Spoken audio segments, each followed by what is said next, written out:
The modes of the mind, like attraction and repulsion, likes and dislikes, have been conjured up in imagination. These have been destroyed by the absence of thoughts.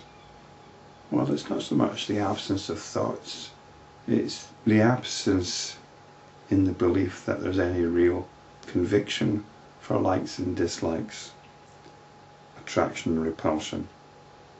So this is a touch of the yogic way of thinking about suppressing thinking or killing thought. How then can they be magnified? When Brahman alone moves in all, which is Brahman, and Brahman alone unfolds as Brahman in all, what is joy and what is sorrow? Brahman is satisfied with Brahman. Brahman is established in Brahman. There is neither I nor another. So there's no I, there's only Brahman. Although sometimes Brahman is referred to as I, because it's our fundamental reality. Vasishta continued, all the objects in this world are Brahman.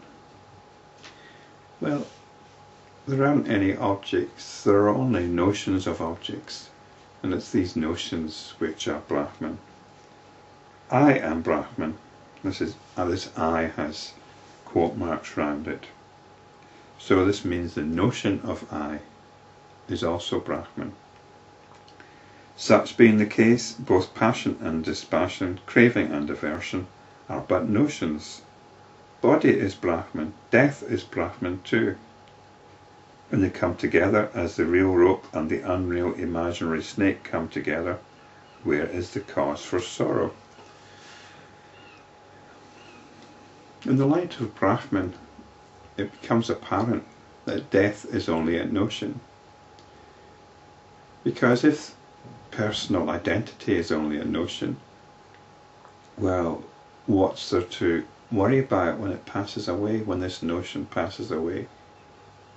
In trying to come to terms with this, you might find yourself clinging on to your own notions of a personal identity. But this is something worth looking at, worth examining. Similarly, body is Brahman and pleasure is Brahman. Where is the cause of rejoicing? When body experiences pleasure. When on the surface of the calm ocean waves appear to be agitated, the waves do not cease to be water. And this is our situation. We are of awareness, and yet we seem to think we're something different. We construct notions of a personal identity. But these notions of personal identity are not different from the awareness from which they arise. And yet we start grieving for these ripples, for these waves, when they eventually subside. Even when Brahman appears to be agitated in the world appearance, its essence is unchanged, and there is neither I-ness nor you-ness. When the whirlpool dies in the water, nothing is dead. When the death Brahman overtakes the body Brahman, nothing is lost. Water is capable of being calm and of being agitated. Even so, Brahman can be quiescent and restless. Such is its nature. It is ignorance or delusion that divides the one into this is sentient jiva and this is insentient matter. The wise ones do not hold such erroneous views. Hence, to the ignorant, the world is full of sorrow.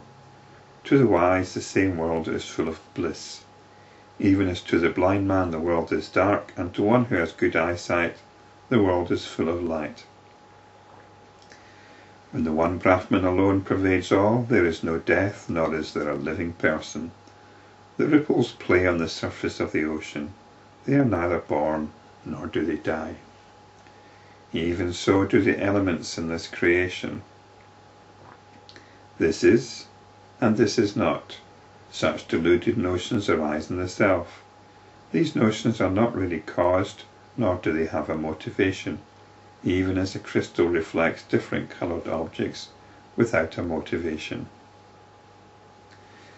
The self remains itself even when the energies of the world throw up endless diversities on the surface of the ocean of consciousness.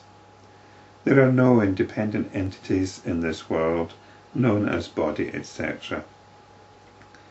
What is seen as the body and what are seen as notions, the objects of perception, the perishable and the imperishable, the thoughts and feelings and their meaning, all these are Brahman in Brahman, the infinite consciousness.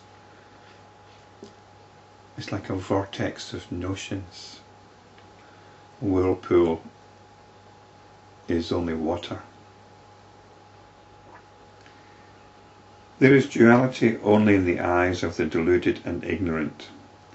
The mind, the intellect, the ego sense, the cosmic root elements, the senses, and all such diverse phenomena are Brahman only.